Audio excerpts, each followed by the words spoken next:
మొన్నటిదాకా నమ్మి బర్త్డేలకు శ్రీ వెంకటేశ్వర స్వామి సన్నిధానానికి పోయి మీరు దర్శనం చేసుకున్నటువంటి చింతరాజశేఖర్ ఇప్పుడు దేవుడు లేడు అని అంటున్నాడు. దేవుడు లేడు అంటారు. అంటే పిచ్చి పట్టింది అనుకోవచ్చు.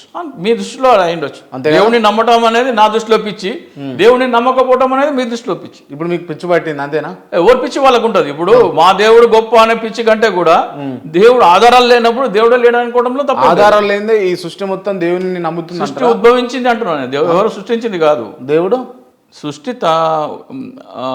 ఇవల్యూషన్ అంటారు దాన్ని, క్రియేటెడ్ కాదు.